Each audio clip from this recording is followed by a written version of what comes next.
Nicolas, brand manager belge, je vais vous présenter maintenant le Qualifier DLX MIPS et le Qualifier, deux casques qui partagent le même nom mais qui ont des caractéristiques très différentes. Je vais commencer par le Qualifier DLX MIPS, donc casque bien sûr DOT et ECE 2205 en termes d'homologation. Ces deux casques partagent une même coque en polycarbonate injecté. Donc ça, c'est un premier point. Ce qui va les différencier, donc bien sûr, les mêmes coques et la même forme de coque, mais premièrement, c'est l'extérieur. Donc là, sur le Qualifier DLX MIPS, donc vous avez ventilation à l'arrière, ventilation sur le dessus, ventilation sur le front et ventilation à ce niveau. Ce qui fait vraiment une des grandes particularités de ce casque, surtout à ce niveau de prix, eh bien, c'est l'écran transition.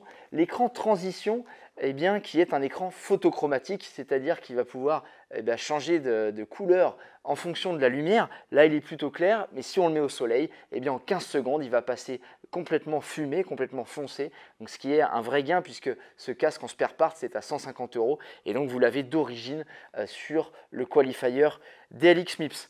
Écran transition classe optique 2, voilà, avec différents crans. Si on passe à l'intérieur de ce casque, maintenant, c'est un intérieur type micro-suède. Alors, micro-suède, c'est un type de traitement et surtout qui est extrêmement doux.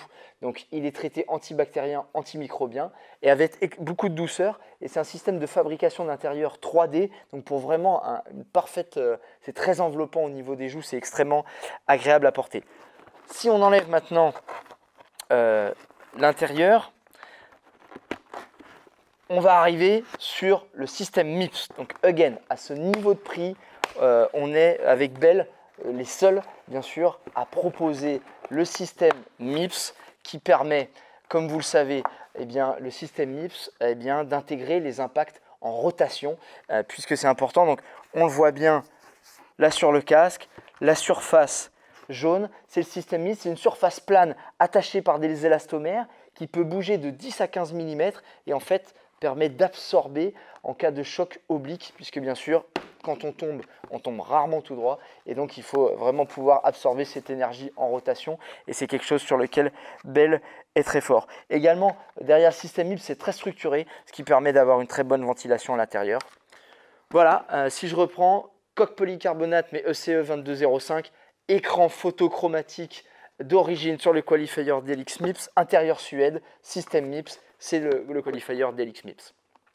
Maintenant, la différence. Vous pouvez déjà voir, donc c'est le même coque polycarbonate ECE 2205. On peut voir pas de ventilation sur le front.